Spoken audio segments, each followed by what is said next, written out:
Welcome everybody to Defender Fridays. My usual pitch here is, we get to talk to all kinds of interesting people in the industry, in cybersecurity on the Defender side, and we just want to make that circle larger so that we all get to hear about cool stuff we may not be exposed day to day in cybersecurity in defense. And so the idea is really not to like go through slides, but just have conversations with folks. Like feel free to participate, ask questions, all that good stuff. And today we have Alex Fenton with us. Hey, Alex, do you mind doing maybe a quick intro? Sure. Yeah, it's Alec Fenton. Been working in cyber for quite a while now, and general IT. Kind of did that usual progression of working through help desks, system service desks, and slowly realizing that cyber is starting to grow, and made that transition around the 2011, 2012, and it's been nice ever since. And yeah, it's been cool seeing the kind of evolution of it. I know I kind of talk a lot with the analysts that are under like my peer review when I'm doing trainings or anything like that. It's like it's so nice to see how it's evolved, because I know when I started, there was that whole you're kind of treated like a call center. So you just had people managers going through time, and you usually have to have that constant battle of getting kind of thrown under the bus when you're a night shift guy, and you come in the next shift and you're like, wait, they completely misrepresented what I said. And so that kind of took me into, well, maybe I just need to try to get into the management side and see what we can do there and make things better than what I had to go through, and trying to make analysts' life just a little bit easier, or having something to be like a representative of them and not just a I don't know, clock puncher type person. So it's been nice.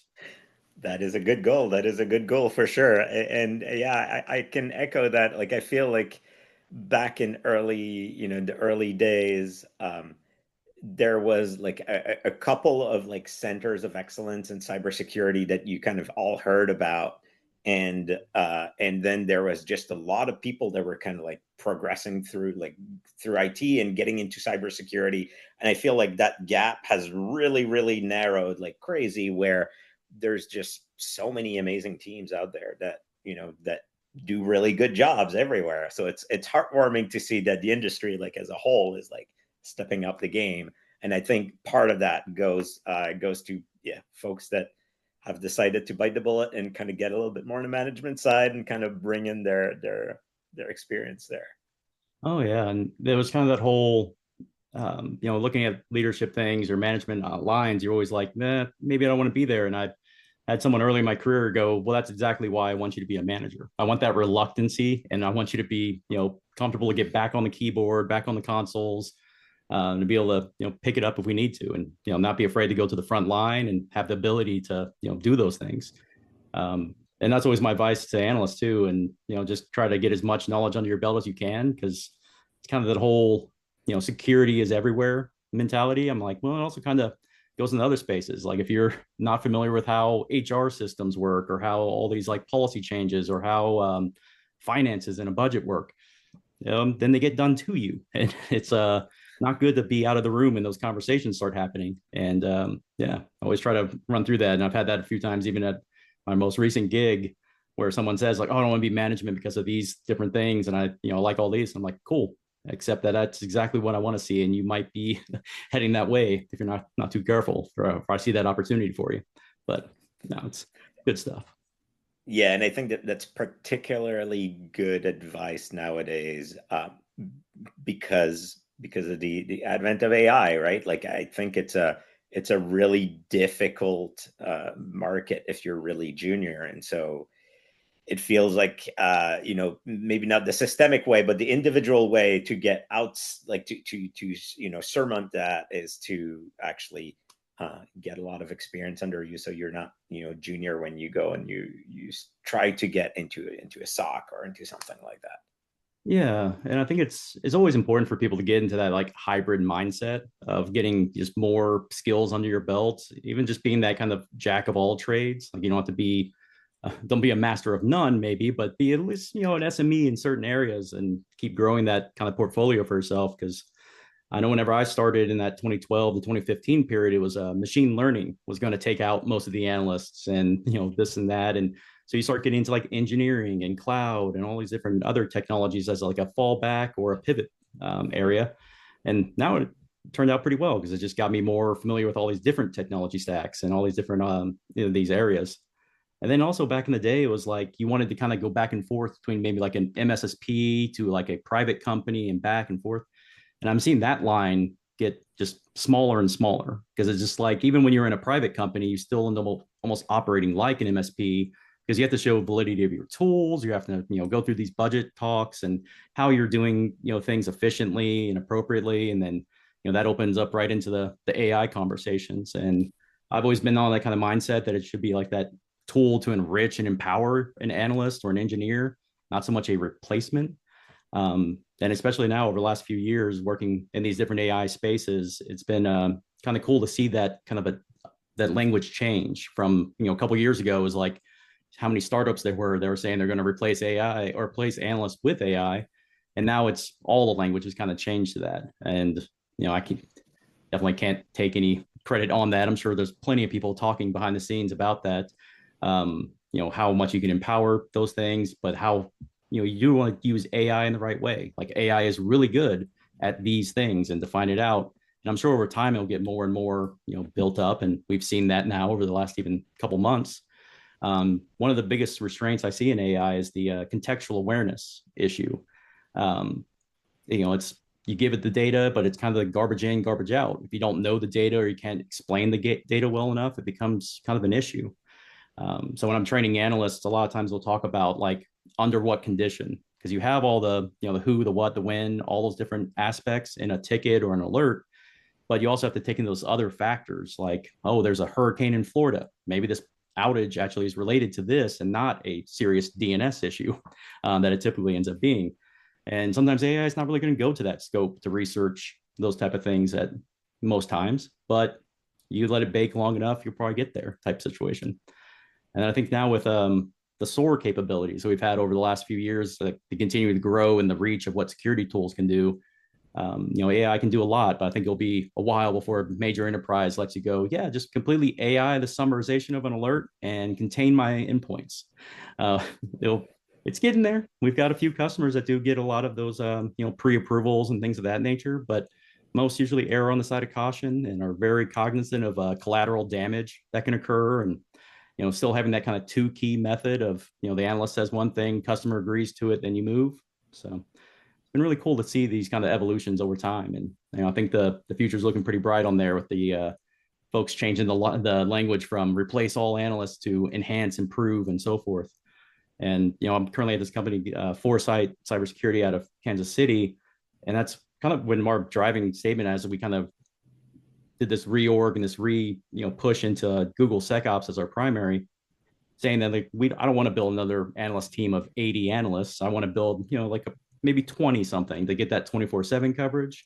And as we keep scaling up, just adding more and more AI improvements, enrichments, and so forth, where at some point we'd like to see AI handling 90% of the alerts coming through, and that last 10% is those the really meaty ones that all the analysts really want to work. They also don't want to work those 90% that are, the false positives, the duplicative nature ones, and all those type of things. So it's fun. And I can see analysts turning into kind of like a meta analyst, like a meta AI analyst that's just kind of validating a lot of what's going on and then adding more contextual enrichment type features in there.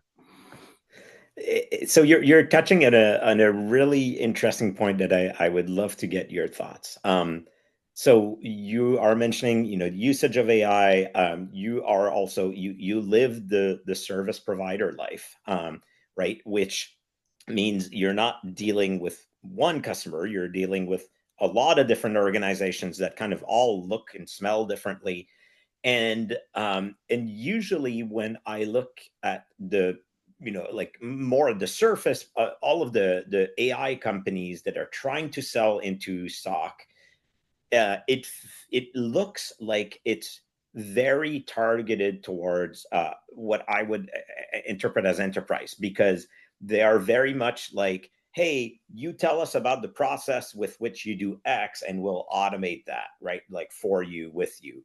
And that works great if you work at a large company and you have one process to do this one thing and you can automate it. But I suspect that, like many other things at a service provider, it's a very different game as soon as you start to think about yeah, that the AI capability is cool, but now I have to think about it in the context of, hundreds of different organizations. So, like, am I right, or have you seen some that are interesting that kind of have seen that distinction? How do you think about that distinction? Just curious to hear about it. Yeah, because it does get into that kind of odd space. Like, working with, companies, sometimes you'll see that it's a high-end multi-billion dollar company, but then you see them having the same problems as that mom and pop shop that you're also supporting in like a lesser fashion. Some of those analogies of like I've worked at even private companies where you sit there and you hear like best practices. You should never have a vulnerability older than 2 years. And it's like, I've seen it in very large enterprises, and I've had to work around it and mitigate things, and get sometimes also like doing any sort of update. You have to map out all the dependencies, all the other things that get affected by some quote unquote simple change or simple reboot. So it's far reaching on it, and yeah, that was kind of going back to that line of I've seen that even on private companies, it turns into a MSP model sometimes because you end up in those like M&A processes where either you get acquired or you acquire another company, and then it's like, oh, does our tech stack translate to that company? Even though they're supposed to be in the same space, maybe they do have something completely different on their processes, and what's going to be that uplift or those pain points when you start enforcing even something as simple as password policies. You can see those kind of ripple effects go out. And yeah, it is very hard. Like even if you have a customer that's matching in all the criteria for like amount of endpoints they have, the industries they're servicing, so on and so forth, it can just be completely different. Just same as like a human, essentially, where there's just that little bit of difference in there. Even though their cultures might even be very similar, and they even have similar leadership, you'll still see it kind of ripple out into a different beast at times. So it's always good to be kind of adaptable in those situations, because I find sometimes on the MSP side, people like to have those really rigid, here's the box of what we do, and we don't go outside of it. I'm like, that's a great aspiration, like the single pane of glass. Like we all strive for those things, but there's usually some reason where you have to pivot at some point, or you have to be able to have maybe a couple ways to escape through it, and map those out as exceptions or exclusions in the process, and hopefully try to contain the blast radius and don't let someone try to say the words of like, oh, parity of this other system, because I don't know the pain points of that when you're working in a Splunk or a SecOps or a Sentinel. It's those three things should be similar, but they definitely have their own little differences and caveats in between them. So you have to make sure you're fitting the right problem maybe. Do you have do you guys have a strategy as to how you think of, like, how you assemble those AI based automations? Um, do you have a strategy around that, or is it that so far a lot of those automations have been more kind of at the co-pilot level, where the distinction between those, company A, company B, or C matters less because it's a fairly like self-contained like context kind of thing. Yeah, and so typically on like the MSP side, we try to do it as almost like a curated like menu of things you can do, be it detection, SOAR capabilities, automation enhancements, things of that nature. But it's like you never want to go to that like 100% like filled out. You need to have that like 25% flexibility to account for those different systems and networks. But even that does give you a big head start, having that kind of backlog or curated list of items you can do, because it gives you that good starting point. I'm always a big fan of that on the detection engineering side, to have like at least a rough, long list of these detections that can get you either mapped to MITRE or mapped to certain things. Because I know that's always a challenge when you see an organization that's maybe doing a migration from Splunk to SecOps. You can't do a full parity because it's the rules engine is very different and how it does that data. But at a high level, it's still going to have the same concepts of what it's looking for. That's pretty common regardless of the language. It's YARA versus SQL versus SPL versus whatever other logic there might be. The end goals are usually the same, and it's just a matter of translating it. And that's another one where it feels like the human experience definitely plays well with that. I don't know if anyone else has been dealing with that when there's these companies out there saying they can do like 100% translation of an SPL rule to a Sentinel rule or a Google SecOps rule, and then you start seeing behind the lines, it's like it's maybe 70% there, 60% there, but yeah, there's some translations you need, and you need some SMEs in those spaces to be able to make that kind of comparison at times, and it's been a fun challenge though. Do you think that That's been on my mind recently. Do you think the AI translation layers like that between the different, detection engineering technologies are going to make to reduce the emphasis on things like Sigma, right? Which are kind of conceptually trying to fix the same thing, except now if we've got those translations on demand, then having that one kind of generic rule set, maybe the emphasis is less important. Yeah, and yeah, and I think that's kind of been the challenge. I think people are kind of seeing it now is what's that old saying? Perfect is the enemy of good. And if you can get to a good state, that gets you at least a long way there. And it can at least make it to where, like, oh, yeah, we got to go from point A to point B. So we know that the in between there, we can have some leeway on how we can be flexible and dynamic in what we're doing. But we know the end result still has to be getting there.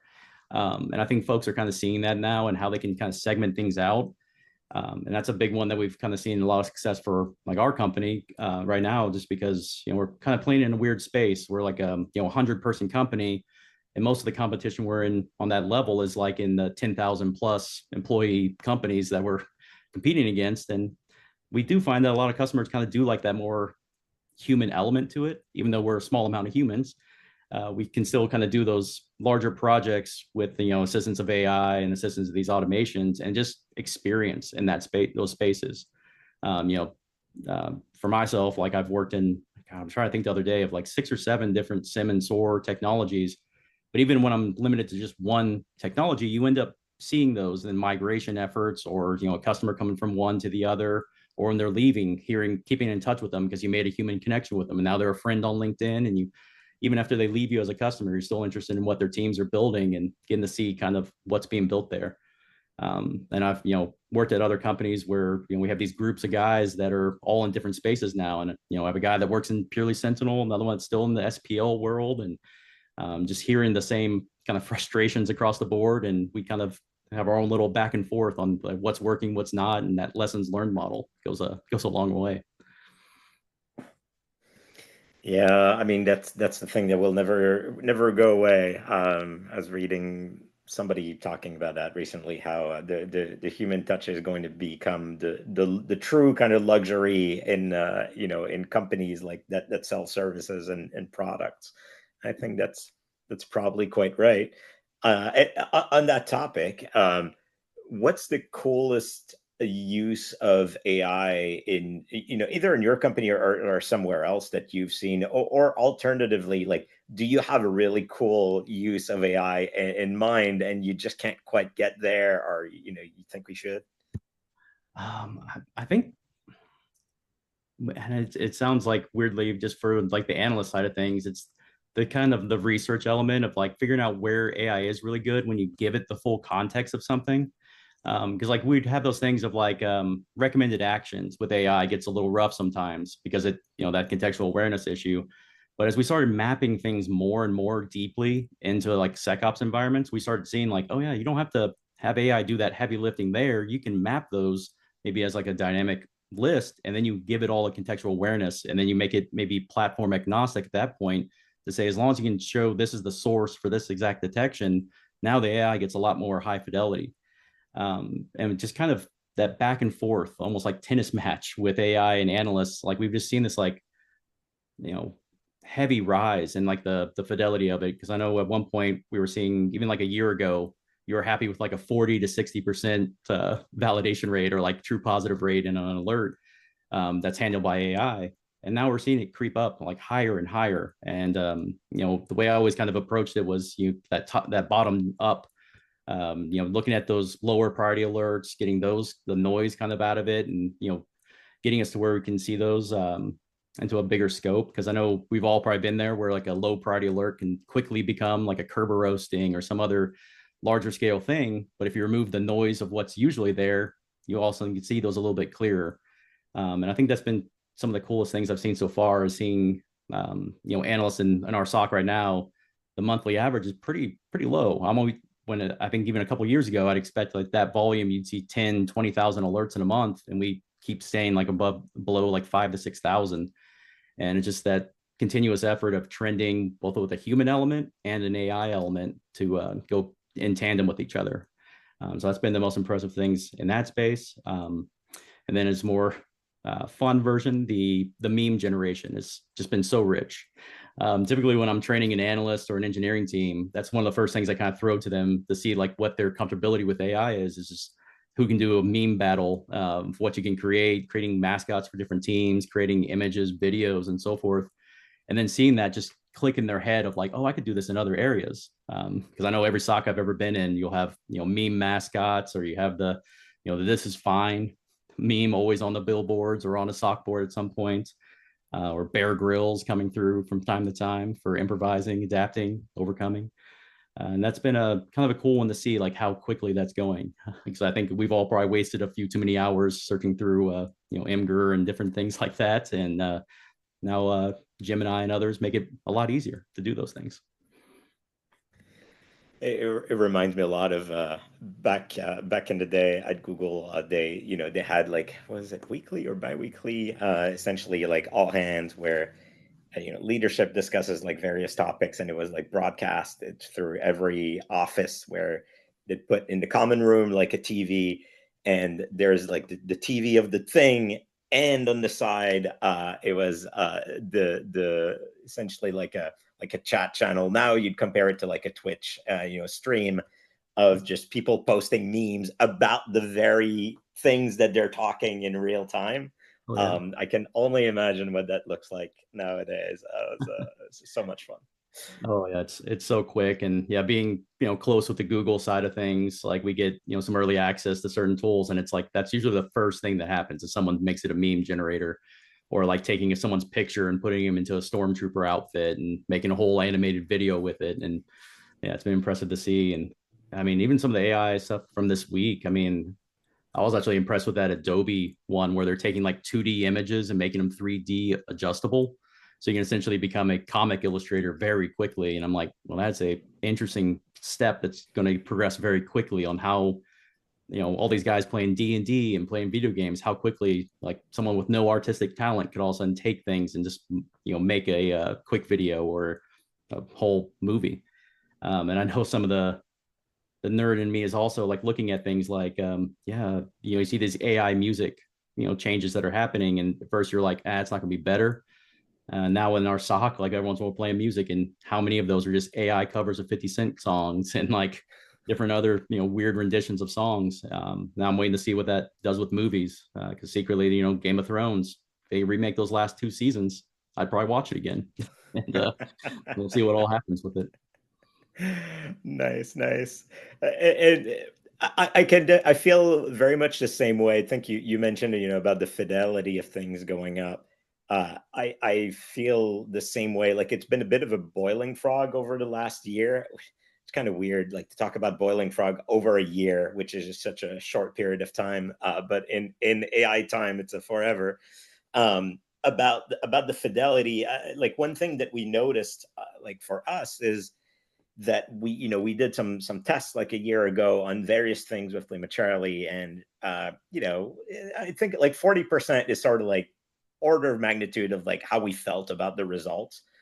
And then we ran recently this again, and what we realized was that things like alert triage is still like super challenging, but all of the low hanging fruit in Lima Charlie land, which is like standing up tenants and configuring tenants and like configuring like output of data and detection rules for things, and coordinating like a rule that triggers a playbook that does this thing. It's day and night. Like in my opinion, uh, it, at this point, I'm calling it like this has been solved. So maybe I'll regret those words, but that's definitely something that we're actually shifting significantly how we think about a lot of the non-sexy part of the SOC, right? Like the parts that onboarding a new customer and connecting all the things and just like orchestrating some things is kind of, look, it depends who you are, but like a bit more of the boring side. So I think that's going to be also just changing a lot the life in a SOC and in service providers and all that. Oh yeah, that's always one of those fun things of like when you have a SOC, and I've been doing this for 15 plus years, and it's like you see someone new come in and you're like, oh man, I hope they can keep that light in their eyes. Like I know it's going to get beat out of them at a certain point, and you hear that first couple of weeks, oh, I want to go red teaming. I'm like, ooh, wait till you see the entry point on red teaming. um, and you see that kind of that shift going on. And yeah, and like with AI, it has just made the scope kind of larger. And I think that was one thing people kind of missed on the first part, was like, oh yeah, we were kind of restricted on how far we could go, how deep we could go on analysis at times. Like sometimes even maybe like the application layer, or like looking at fraudulent type activity in a system. So that used to be kind of where the line was. And with AI, as we keep these improvements going, that all of a sudden keeps stretching your coverage of how far you can go in different areas. So I think some people were like, oh yeah, you have 50, 80, whatever, how many analysts, and now we've made this work easier. I'm like, yeah, the moment that happened though, people wanted to go further. They wanted to add Salesforce logging. They want to have these applications that are homegrown. They want to have monitoring around that. And now it's like, it seems like that is kind of opening up. Like where before I'd kind of say like, oh, we have kind of here's your guardrail, you can't go past it. Now it just, that guardrail keeps expanding. And it's been kind of fun playing that creative aspect of like, getting to know a customer that well, and almost feeling that like an actual extension of their team, where it was before it felt like there was still that distance. Like you weren't, you would hear the marketing materials on it, but it was always like a little bit off, like maybe exaggerated at a point. But now it feels like there are times I have certain customers that it feels like I'm part of their team, and I'm like in the weeds with them, thinking the same things with it. And with these AI improvements, it takes a lot of that manual work off, where I can just be in a brainstorming session with a customer for longer, because I know things are being handled behind the scenes otherwise.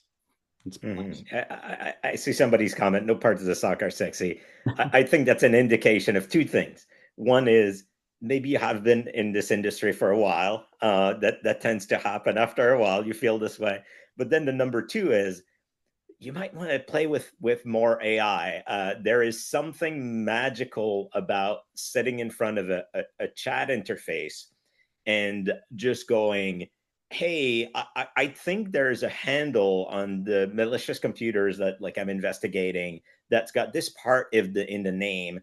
I want to call trouble, correlate that with all of the endpoints that have run like this web server in the past month, and not have to worry about how do I like architect the query around that, like what's the command again to look at handles, like named handles on a box, or like all that stuff goes away. uh if you have that experience, right, to be able to just formulate the thing you're looking for to begin with, then like it just melts away all of that complexity, and I think a lot of the fun comes back. That's my take. Oh yeah, that was kind of like the coolest transition of like, when I started doing Splunk based support, it was like, oh man, there's a little bit of a learning curve. I have to learn this stuff. And it was only a small portion of my last job. And you get deep dive into it, and you're like, well, when you break it down, there's still those core fundamental things in security don't really change. Like you still have that similar logic. And going into SecOps was even easier. And I had a bit of a cheat code because I worked a lot with the Mandiant guys and the FireEye guys when they were together, and you see some of those remnants in SecOps. So you see the same logic points in there.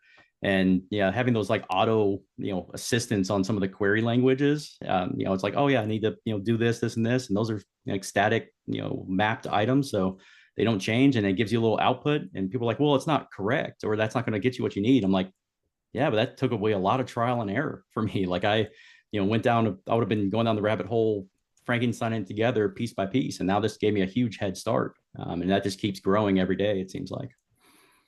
Yeah, absolutely, absolutely. Well, thank you very much for coming in, having that discussion. If folks want to get in touch with you to chat about anything, is there an easier way to do that? Yeah, I'm kind of limited, but it's, just LinkedIn, Alec Fenton on there. I think I'm the only one in cyber. There's a lot of realtors and stuff like that, and I've actually made friends with them oddly, because when I went out to California, there was a guy with the same first name, last name, and he happened to be a realtor out in California, and he popped up, and it's like, yeah, this is awkward. This is awkward that we have the same name, but it's also cool. So yeah, feel free to reach out anytime. I'm usually not doing anything too crazy, and some of my blog posts on the Foresite side end up turning more into like the sales marketing things, but I usually put like the longer versions on mine. Um, yeah. Nothing too crazy though. Awesome. Awesome. Thank you very much. And we'll see everybody next week, next Defender Fridays. Yeah, Have a good appreciate it, weekend, everyone. everybody. Have a good one.